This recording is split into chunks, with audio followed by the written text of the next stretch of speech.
गरीब नवाज के यहाँ अपनी हाजिरी लगाने के लिए यहाँ उपस्थित हुआ हूँ और यहाँ पूरे देश और दुनिया से करोड़ों लोग हर साल यहाँ पे आते हैं, अपनी हाजिरी लगाते हैं, दुआ करते हैं।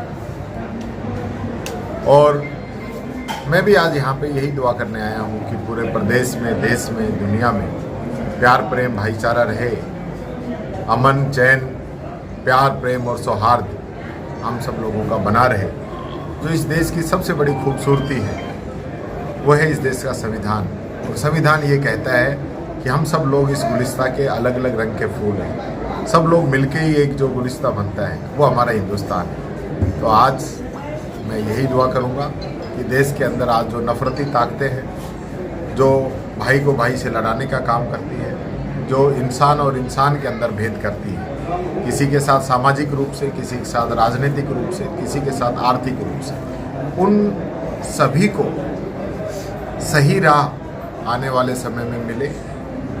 पूरे देश की जनता इन असामाजिक जो ताकतें हैं, जो नहीं चाहते कि सब लोगों के अंदर प्यार, प्रेम और भाईचारा रहे, उनके खिलाफ आने वाले समय में मुहिम चलाएं और सब लोग प्यार, प्रेम और भाईचारे से रहें।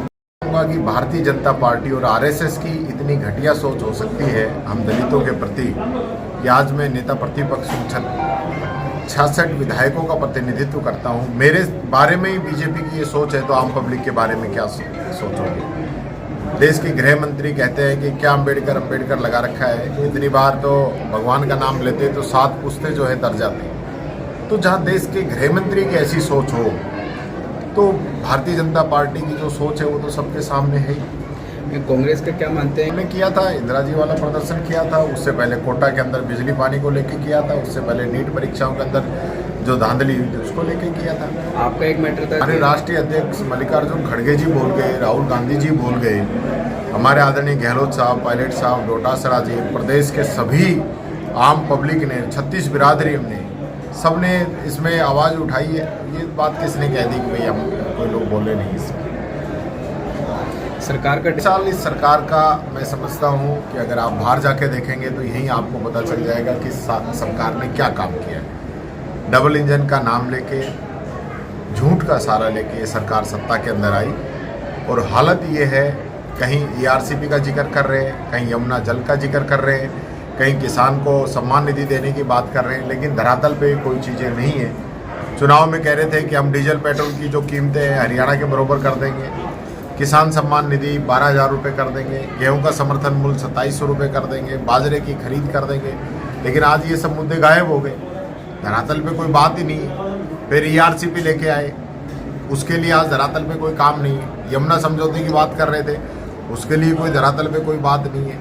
आज जो बजट आया है, ये बजट ऐसा है कि हर एक राजधानी पे 1 लाख रुपए का कर्ज इन लोगों ने लाद दिया है, वो हर एक राजधानी को चुकाना पड़ेगा। इंफ्रास्ट्रक्चर की बात करते हैं, धरातल पे कुछ है नहीं। पिछली हमारी सरकार के जो काम थे उनको भी रोकने का काम किया है, नए की तो बात ही छोड़ दी। आपस में लड़ रहे, किरोड़ी जी कह रहे हैं अवैध खनन हो रहा है, उस पर कार्रवाई नहीं हो रही है। इनके MLAs के बेटे की पिटाई होने लग रही है। कोई मंत्री कहता है कि आदिवासियों का DNA टेस्ट कराएंगे, कोई MLA इनका जाता है जो दुकानों पे जा के चेक करता है कि तेरा लाइसेंस है कि नहीं है। क्या मजाक बना दिया सरकार का। ये सरकार है क्या? सरकार नहीं, सर्कस चल रहा है इन लोगों का। वक्फ बिल को लेकर क्या कहेंगे? को लेके हमारी पार्टी ने पूरा अपना स्टैंड रखा है, इस चीज़ का विरोध किया है। JPC के अंदर जो बातें आई थी उनको इसके अंदर लागू नहीं किया गया। तो ये जो हमारे पार्टी का स्टैंड है वही मेरा स्टैंड है। वक्फ बिल को लेकर लगातार प्रदर्शन भी कर रही है, हमारे नेताओं ने अपनी बात भी रखी है और आगे इस पर पार्टी अपनी कोर्ट के अंदर जाने की बात भी कही है, उसके बाद बात करेंगे।